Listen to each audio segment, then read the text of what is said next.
So, lads, welcome. Nice to see you all. And this episode is called So, How Was the Concert? And we have handpicked the three of you, and possibly four of you, to join us and to tell us each about your experiences and to share with the hundreds, if not thousands, of people worldwide who know all about the concert and who are watching video clips, but who want to hear the personal insight information lowdown of what your experience was. So, Ken, why don't you tell us how was your evening on Friday? Well, it was fantastic. First of all, before the concert, I went to the Alex Theater, just walking around, and a whole bunch of angels were there, and I got to meet some of them for the first time. And then they said, well, and I was planning afterwards to go over to the BJ's restaurant, and there was a group meeting there, and I got to meet a whole bunch of guys that I've seen in comments but never met in person. So it was really like an old home week. It was really special, very special. Yeah. And then for the concert, I I had bought my ticket earlier along with the meet and greet. I didn't know where I was going to be sitting. With so many moving parts for a concert like that, you can't expect it to be 1000% perfect, and there has to be some fudging here. Yeah, come back to that a little later after Les tells his angel story about Tanya. Well, Tanya's special. It's about how the Angelina effect affects us all and what we need to do to make the world a better place. It was the day before the concert. We all gathered together in this bar stroke restaurant place called BJ's. And some of the guys came in and brought framed prints of Angelina, pictures. I think it was, I'm not quite sure who brought it in now. Anyway, they put it out the back behind Ken us. Gale. Yeah. And so the waitress came along and looked at the pictures and said, "Oh my God, it's Angelina Jordan." I was, "Oh, good, you recognize her." And she said, "Oh, yes, I love her. She's wonderful." And it was, someone said, "Oh, do you know she's got a concert tomorrow?" What? She had no idea. It's barely across the road, right? I said, who was between us? We were all sort of going off all at once. And basically, it's a matter of, can you get the day off tomorrow and you can come to the concert? So between us all, we had a ticket, we paid for a salary that she missed and her tips, and made sure that she could arrive the next day and go to the concert. But it gets even better. Wow. Because she gets to sit in K row, and behind her are people that haven't seen Angelina before, and they're just there because they've heard there's a good concert.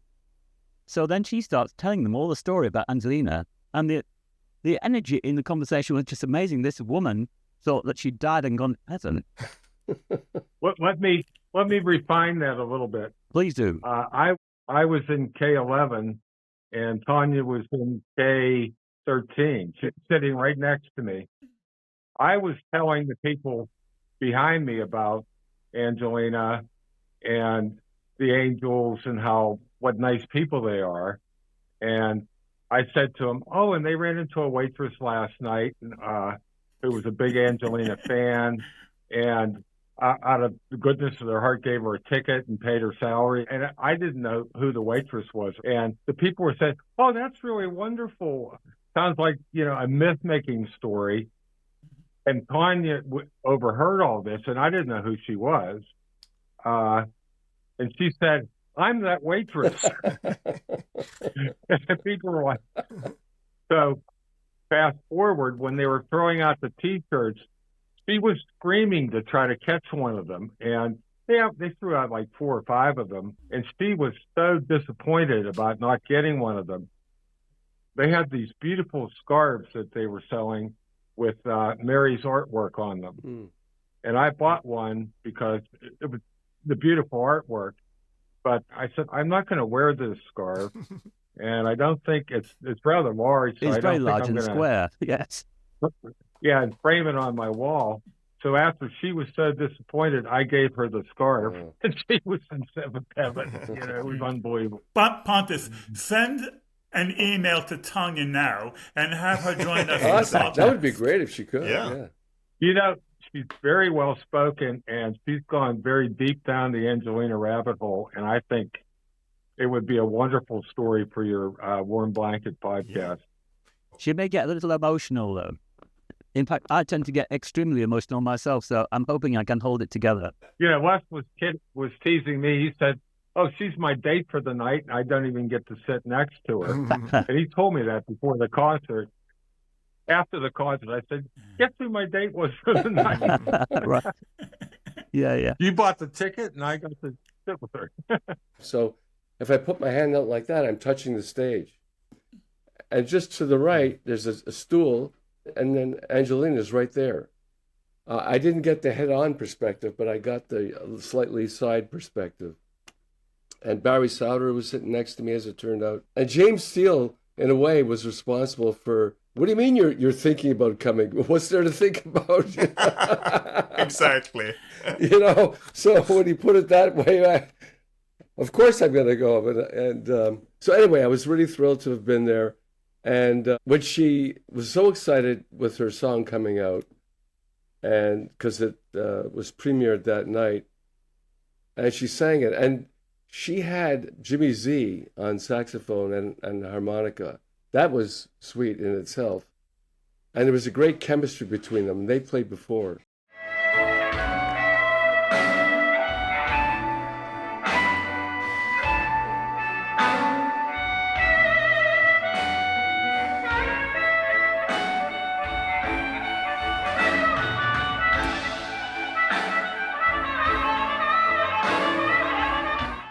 But their band, I got to tell you, Alan, their band was so tight. The best I've ever heard them.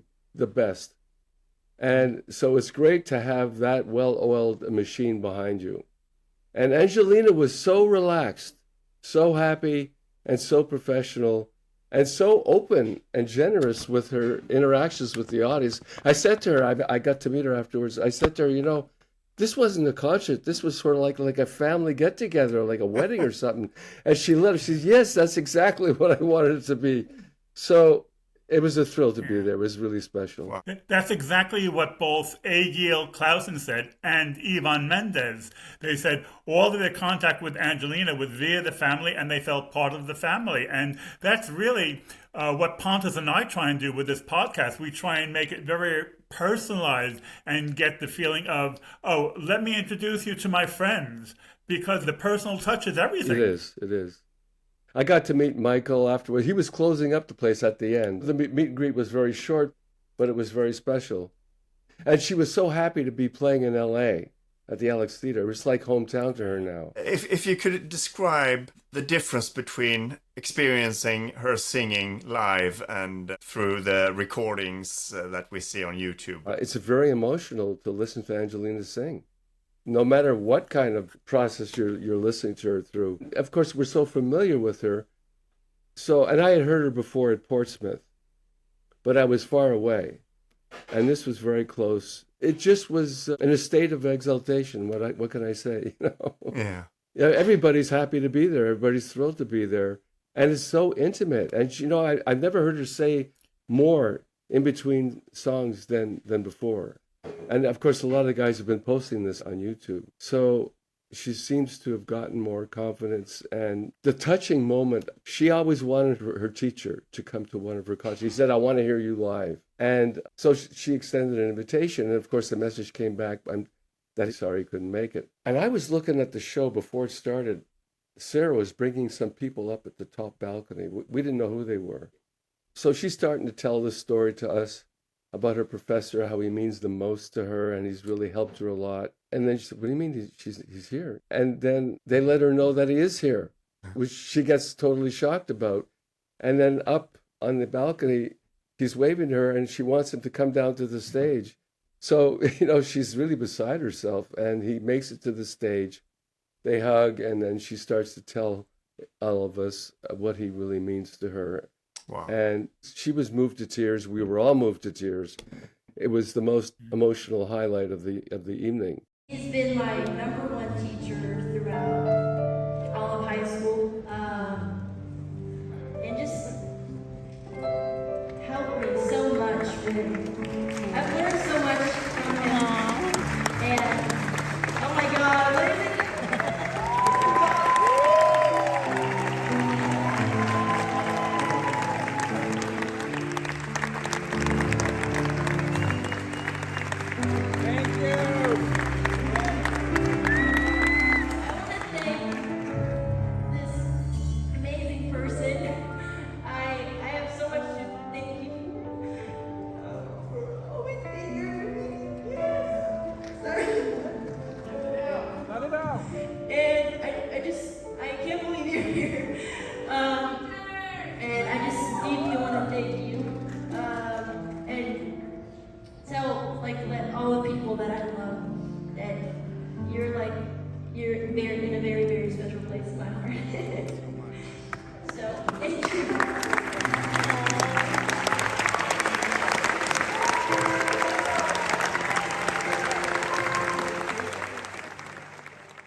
Another remarkable coincidence to that. Tanya was sitting on my right.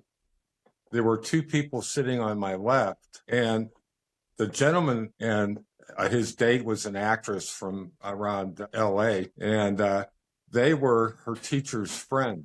Oh my God.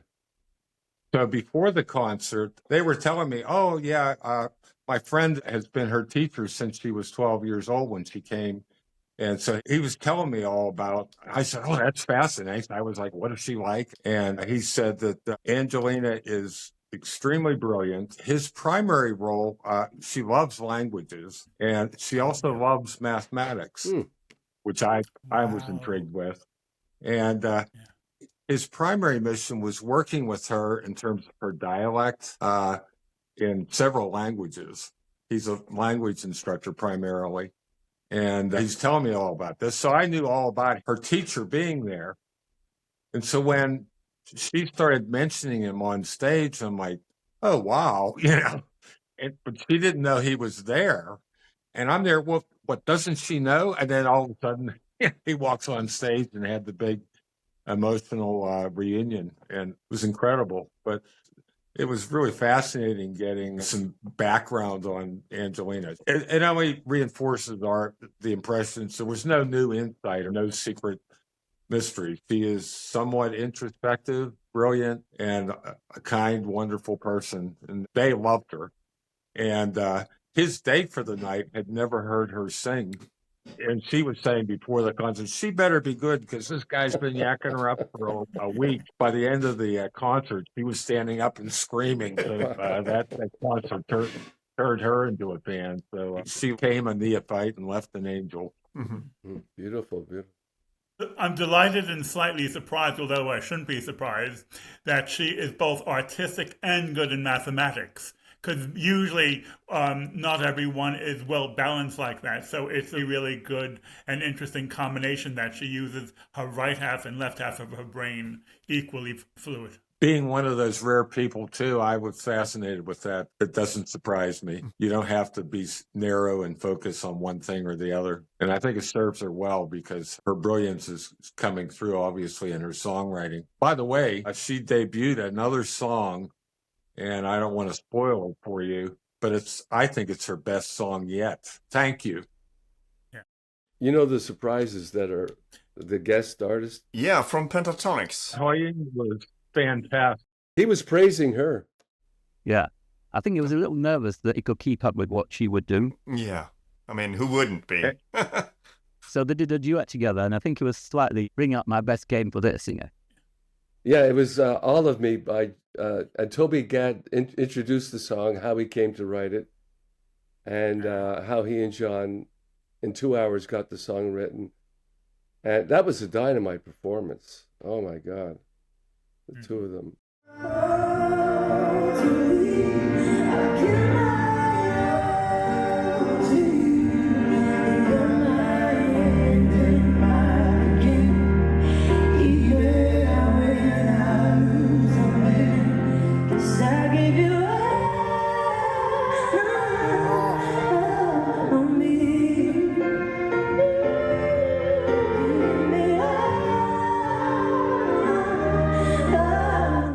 It's a statement about how she is more and more rising up in the industry, the fact that she got Jimmy Z there, the fact she got someone from Pentatonics, and that she also had Toby Gad there. But the opening act was a young singer, age 15, by the name of May May, and I believe that's Toby Gad's daughter. She wrote the song, played the guitar, sang the song, and produced it herself, her own album. So it's all in the family. So, Les, how was your experience in California? Well, it was a little tentative at the beginning because, first of all, it was my wife wanted to come along, so I was planning on the tours coming, and then she couldn't make it, and it was a matter of, well, could I leave it behind and come on my own? But yeah, it all worked out well. But I got there, okay. Hotel was all right, close to the venue, and I met up with one or two people, and we all got together at BJ's, and that was great. Yeah, it was, the lead up to it was so good because so many of us that have seen each other in comments finally got to meet each other in the flesh, and we're settled in like a family together from the very beginning, seamlessly just blended together. So having got there, it was just amazing. And of course, we see Sarah, she's rushing around always, making sure that everyone is having a great experience. And even when I was seated, she was bringing people down to their seats and explaining, this is where you sit. Are you all right there? And she'd rush back up and find some other people and bring them in. Anyone that had any slight doubt or hesitation, she would be on them. She was relentless. At the end, just before the show was starting, I saw Mary and Juliet. I was on the left orchestra, right at one side, and they were at the very other side. So I had to make my way through all these people, over the chairs, over things that this on the floor. There were people standing, and I was barging my way through all these people. I got across the whole theatre in less than 30 seconds to be able to confront Mary. We had a short interaction and a hug, as Mary often does. Then I had a nice conversation with Juliet. One of the things that was slightly disappointing was that we didn't get a lot of information on protocol. Like, I wanted to know, can I deliver flowers? Can I take pictures? But I had flowers, so I had buttonholes because I knew I couldn't do the big presentation. So I had a single flower for each one. So my first stop was, Mary's going to have a flower from me. I said to her, you didn't come to Norway, did you? You didn't come to London, did you? So here I am in LA, and now I've got you. Here, have this. I didn't stay there very long because I probably couldn't hold it together much longer. So I went to Juliet and we had a brief conversation. She chose her rose. She took the rose for Angelina to give. And meanwhile, Sarah's in the background screaming, get to your seats, get to your seats. So we all took rush away, but it was good that I was compressed into a few seconds each, because any more than that and I would have just been sobbing on the ground, really. It was so emotional to have this interaction. And the thing is that both Juliet and Mary just take people as just someone from the family. Welcome. There's no hesitation at all. And completely open and free conversation. They really give the idea that we are a family. In fact, better than a family, because most families have a lot of disputes inside. We're a happy family. That's quite a rare thing for a family of this size. But yeah, we're all happy together. The theater had a beautiful courtyard. You went through a box office, and they had a courtyard outside area before you actually went into the theater proper. And they had a bar set up there with refreshments. And it was like you were at a wedding reception. It was so informal. And Sarah was out there just walking around, talking to everybody like you were at a family picnic. It was incredible. And the inside of the theater was absolutely beautiful as well. It's wonderful that she can get more and more famous and more mature and still maintain that universal family quality. I don't think that will be lost as she gets bigger and bigger. And that is something you don't see with anyone else. I have two desires for them going forward. The mixing console. The band was absolutely fantastic. They were mixed wonderfully with one exception. The drums were like explosions going on. And going forward, they need to have a dedicated sound person to work with the sound people at the given venues, because so many places do this. They mix sound for like rock or rap groups, and that bass drum is like so heavy. The rest of the band was beautifully mixed. The second is they do the meet and greets, and they obviously have to do that in a way that they handle a crowd. But Toby Gad posted a commentary on his website that do not expect the record companies to promote. They are letting artists try to get that initial going viral on their own. And so what it says is that our role as fans and angels is bigger than we thought. I mean, it's going to continue to be the case. And I think someone on Angelina's team should acknowledge people like yourself, Alan, and there's Pontus, James Teal, Chris Walker, and others who are so dedicated to promoting her. And when they have these angels meetings, like at BJ, she should have a representative from her team meeting with people, coordinating with people. I would like to see the fan clubs come together. There's too many different fan clubs out there. And there's too many phony Angelinas popping up now, trying to friend people. And I think her team needs to acknowledge the remarkable group that she has with her fan base, particularly some of the talented angels that are out there, and coordinate them and use them to good end. And I think it will help them going forward. But instead, the only contact we had was with standing in line for these meet and greets. And it'd be far better if she could have someone, I know she can't do that because she's busy with sound checks and things, but have a representative from her team, a PR representative, meet with the Angels and give us all some guidance, like what we should be doing. They were very open about recording at this concert. I talked with a security person. You'll see even more footage coming out of this concert. Heglin already has put up a complete list of all of her songs.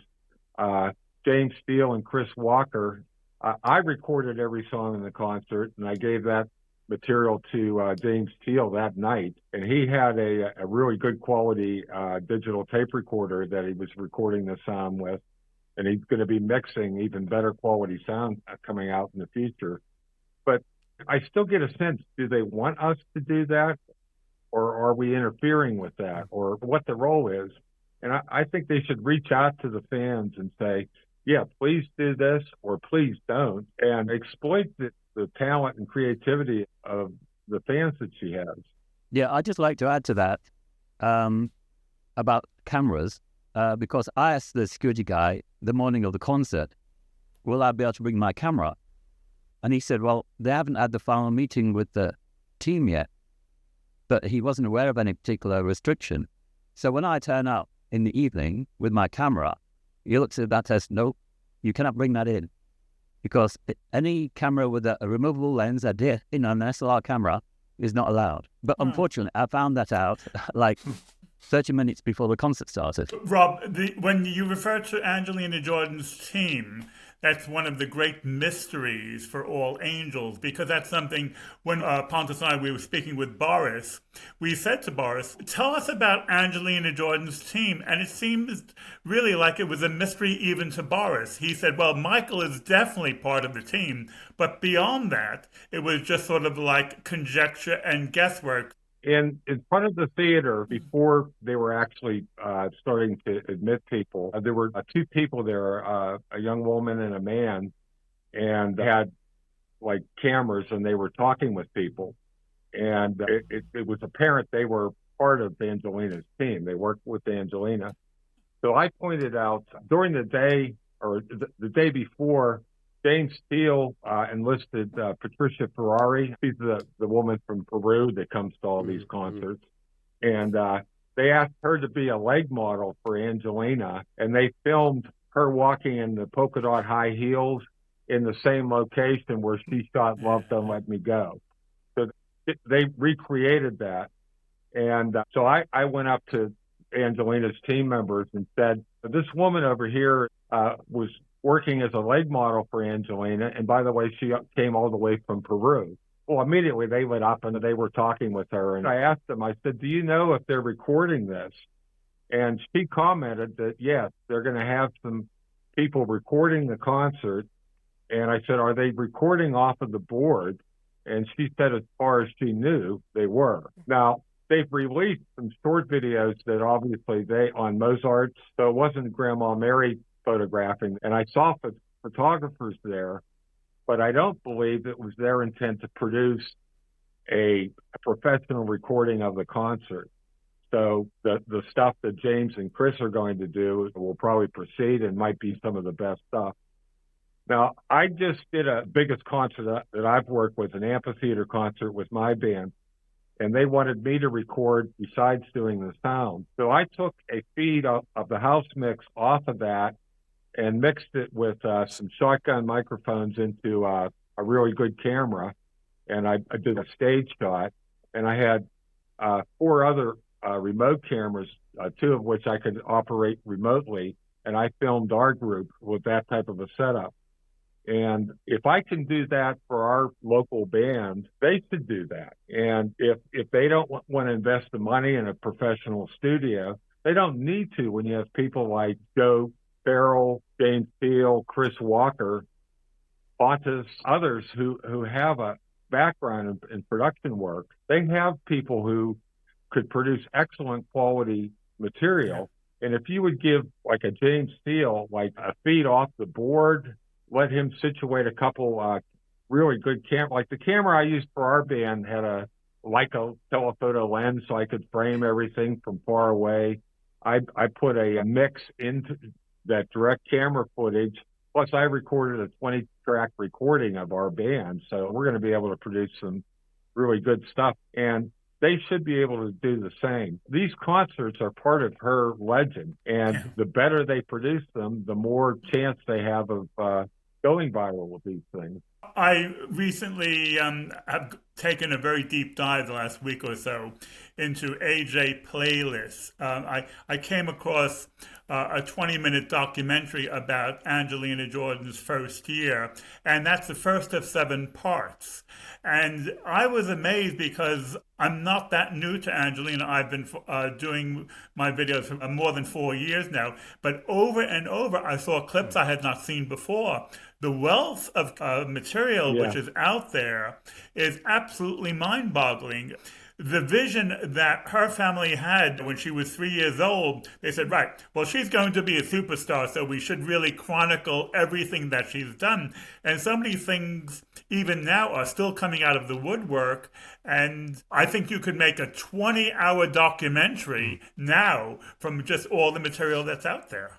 The thing is that you're also pointing to, Robert, is that there are so many of us angels doing things. We're very creative, and it's all because of Angelina and her vision that we are doing these things and getting together. I think it's a great idea that you have, that we should come together, and maybe we should have some kind of an audit of all the things we can do and put together a great team that we can just send to Michael and say, okay, if we just get a little bit of more access, this is what we can do for you. And it could be that AJ Playlist could do like an official documentary instead of just doing it on their channel. I told Les how nervous I was the first time last year when we did this review.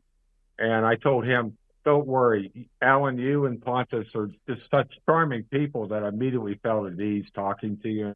And when I did my little thing on Wrapped in a Warm Blanket, it just felt so comfortable. And you were so good about restoring me. Hey, look, if anything comes out that you feel uncomfortable with, we'll make sure it's edited. And every phony AJ that I talk to who friends me on Facebook, before I blocked them, I said, if you're really AJ, consent to an interview with Alan and Pontus. Then I asked him, as a musician, I give them an acid test. I said, tell me the chord changes to Princes of Ruins. And when they can't tell me instantly, I know they're phony and I block them. So, Pontus, we are the filter between false and true. Yeah, that's reassuring. Have any of them contacted you that I've sent your way? I don't think so. I don't think so. It's amazing because what is being described, Andy Schnell summarizes in one sentence. He says, it's amazing how Angelina Jordan brings out the best in people. Exactly. And that says it all.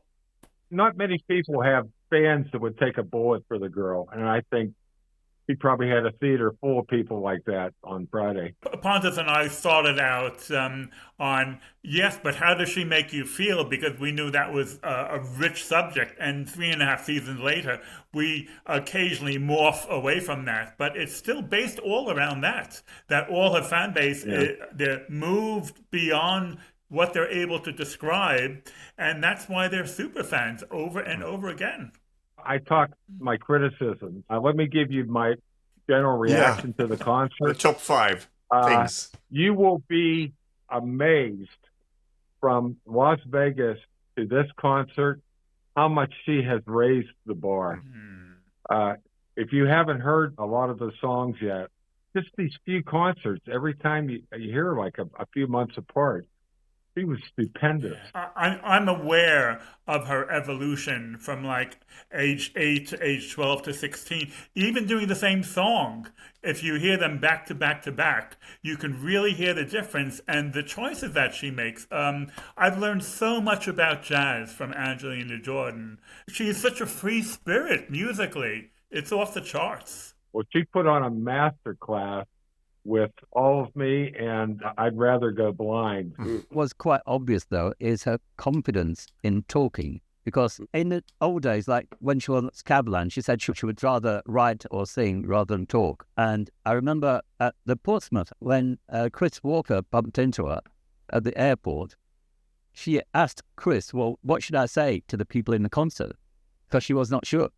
Yeah. And Chris would have been like I would have been, like completely lost for words. But this time, very slick, very well prepared.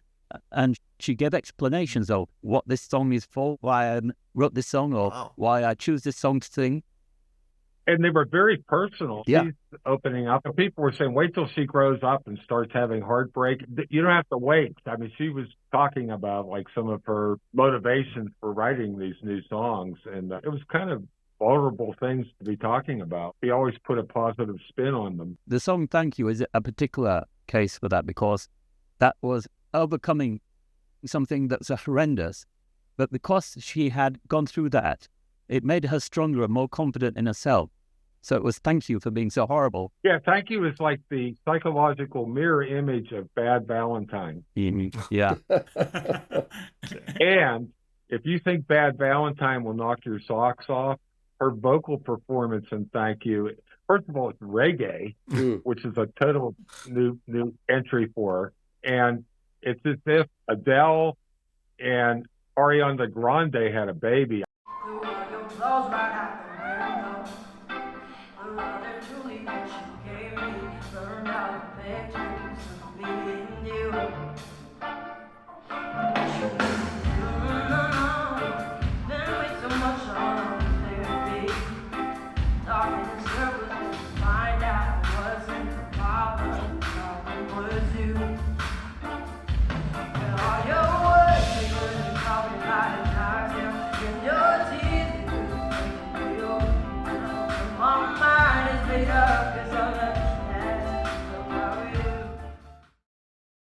Some vocal pyrotechniques like you wouldn't believe in it as well.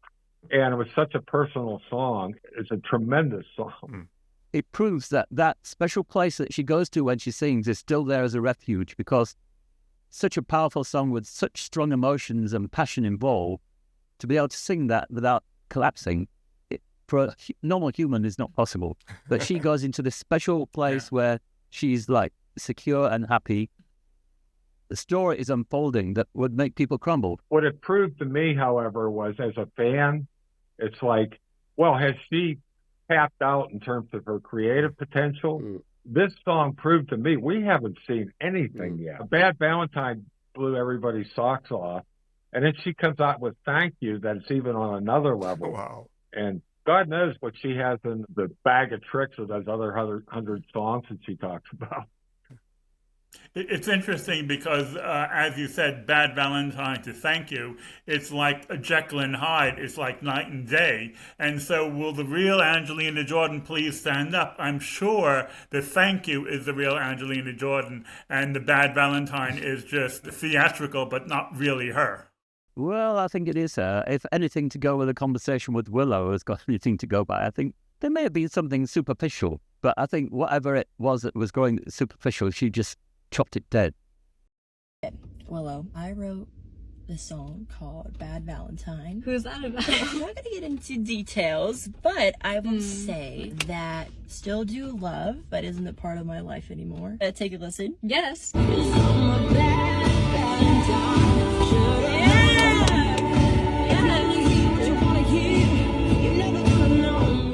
I heard an interesting thing about Willow, too, her best friend. Yeah. Besides being an actress and model beautiful, by the way, she's studying neuroscience at the University of Southern California.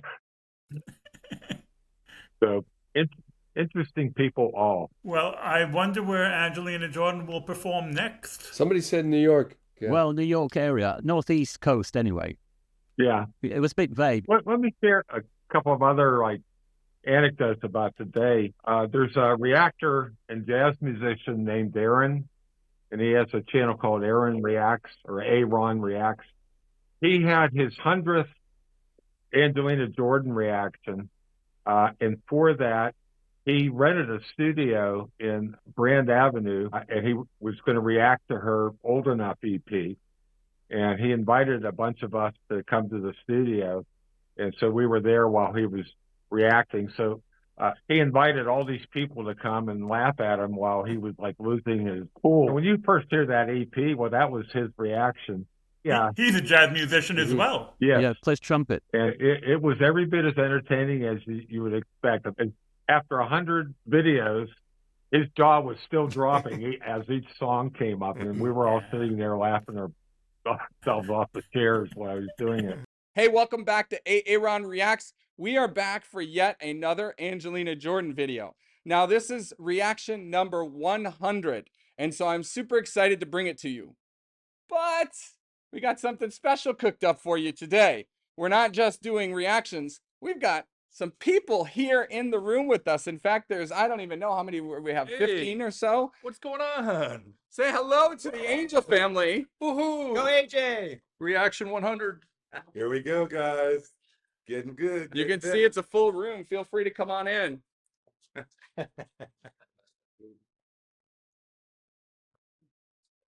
Awesome. Thank you all.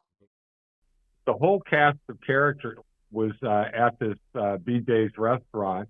Andy Snell, Barry Souder, Steve Ackerman, James Steele, Chris Walker, Steve Calloway. I guess I'm in that crew. Now Les Ray and Not Hedglin was there. I wouldn't say it's a small cast of characters, but a large cast of characters. I think we're all so committed to this now.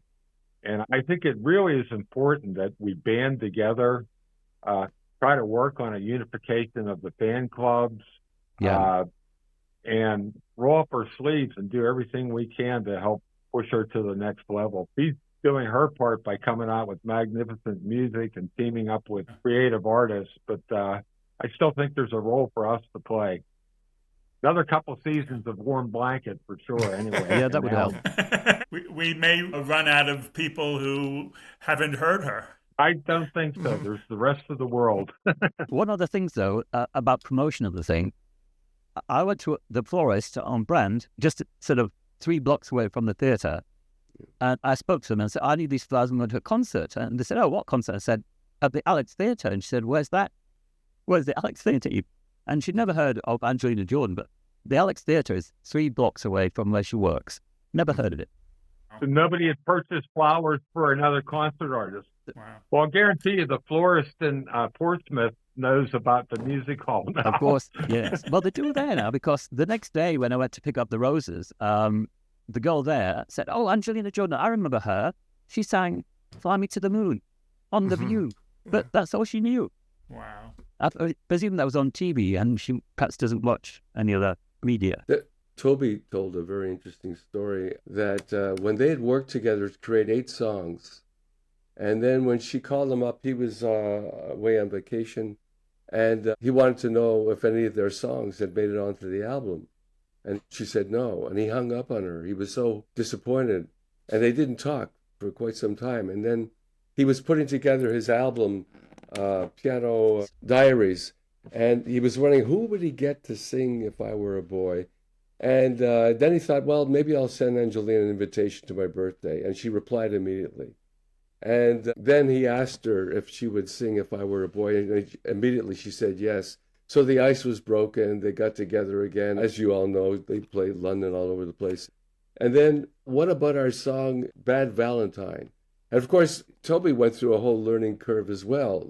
You talk about the big corporate conglomerate music companies. And so it forced him to reassess his position in the music industry, create Kite Records, his own record company, and also be more upfront and involved in the production and the performance of it. And they came out with Bad Valentine, which was inaugurated that night of the concert. So tremendous growth taking place. And those two together are pure magic. And so we're really excited to see what else they're going to be releasing. Pentatonics. They signed with Republic, too. Republic had a sure thing at that point. Exactly. They had won the voice runoff, and with a cappella groups, they landed on top. They built their following through YouTube, much like Home Free has done the same thing, and a voice play and a number of other a cappella groups have done that. And that's really the root. The record companies are just saying, well, okay, we'll provide some production. They just want your database. Douglas Switcher was telling me that about this guy who wrote that book, So You Want to Be a Musical Artist. And the whole thing now is they just want your database. That's not your music, because that's how they make their money now. They sell it to advertisers. It's so crazy. That's why being an independent artist, having your own label, what Angelina's doing on that level, that seems to be the way to go these days. You have to take that on yourself. When you do that, you have a creative freedom. And if and when you do reach an audience, I think you reap more of the rewards yourself. It's almost like, who the hell needs the recording companies?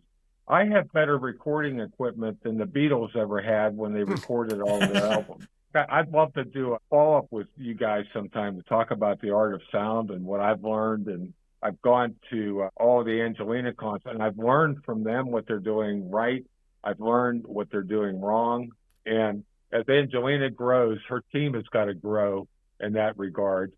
And she is subject to the sound people at the venues, but she needs a person to work with them to say, no, this is how we want to have her mixed. And I think that's kind of the one thing they're missing right now. And it's a pretty simple one to do. You should put a proposal together and we'll get it to Michael. They need to hear that. Hello, John. Hey. Okay. Tell us, John, what was your experience like on Friday night? How was it for you? First thing that popped in my head, I was more impressed with the rhythm and blues and jazz of the second half than the first half. It took me a while to kind of wind up for that. As every concert, a lot of us are just in shock. And seeing her, I was in the second row, but off to the right, a couple away from the aisle. And she moved about the stage on either side, which was nice. Having Jimmy Z, oh my God, they so complimented each other. I didn't listen to any music other than when I found Angelina. I was just stuck on my 70s and 80s DVDs of jazz and wasn't really interested in anything else. That's all I could listen to. And Angelina brought that back to me. I thought it was dead. And when we talk about these things, at least for me, it's like, it's real easy to choke up. It's like talking about her book to someone. I can't get through it without having to stop and take a deep breath. The concert was like that, around the energy. Oh my God, energy in Las Vegas. So how was the concert then? Well, the concert was enthralling, I would say. The family integration of everyone beforehand and during and after, her actual family, and the fact that she managed to perform 21 songs. 21. I think at the end of that, she was completely spent because she put everything, she left everything on that step. And Ken, so how was the concert? Well, it was something special, something different. It was exciting to see Angelina up close in person, and her band was extremely tight. Her guest artists, some we knew were going to come, some we didn't. Tremendous surprises. She's regarded by the professionals who in the industry as someone with great respect that they look up to and they're pleased to be associated with. So that says a lot. And also the fact that it just felt like a very family get-together. I've never experienced anything like that before in any other concert. There's no pseudo-professionalism. I mean, she's very professional, but she's very accessible. And all the band members were, if you take a look at them while she was singing, they were impressed with her. They were also enjoying themselves. And they were enjoying the sound that they were creating together with Angelina. You could see that up close. It was very impressive. And the fact that I finally got to meet her, that was a bucket list moment for me, basically. And I gave her a gift. I gave her a gift of a jam, a preserve made out of rose petal. Oh, Cool. oh, roses. Rose petal preserve. So her eyes opened up, and I explained to her how you eat it on toast or in warm milk or dessert topping. So it was new to her. Of course, Grandma Mary would know a lot about that. And I got to see Juliet briefly, and of course, Uncle Mike. And of course, all the angels like Bob and all you guys who are with us today, and many more. And so that was the component of the whole thing. Great answer. And Robert? Every concert, and I've been to 3 now, approximately 6 months apart. So that's not a lot of concerts that she's doing, but every one of them has been exponentially better than the previous one. Full of surprises. And, you know, when you start extrapolating, my only expectation is I'm going to be surprised, even more delighted, and I am so optimistic that the well of her artistic talent is limitless. Yeah. Good answer. Should we finish off with you, John? Ken, you mentioned about the family end of it. Always impressed, but this time Michael was out there. He kind of manned the gift selection. Sarah, as always, from the very beginning, and I probably talked to her 4 different times, and Juliet also, and Grandma Mary. Sarah was among the crowd, in and out, upstairs, downstairs, and you can obviously see that as Angelina gets older, she's going to want to do that again. When there's 20,000 people in the stadium, will Sarah be able to talk to each one of them individually? Meeting all the people, everyone sharing, a lot of people sharing their first introduction to Angelina. We all have the same basic thing as the reactors, you know, the mouth open.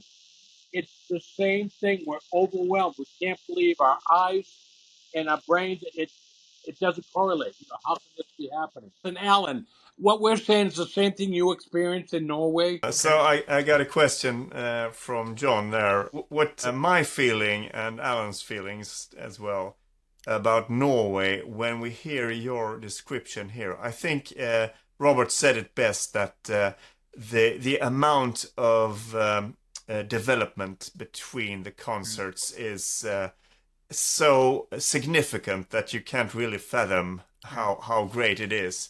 And I think also that's evident when you sort of see and analyze what she and her team is doing, that everything they're doing is a learning experience for them. Because we're all so familiar with every one of her songs, we go to one of her concerts, and it's like hearing your own daughter when she's 16 years old giving a concert. You have such a personal connection to the concert and the performance. This is the family thing, and you know, families are like love. They mean everything.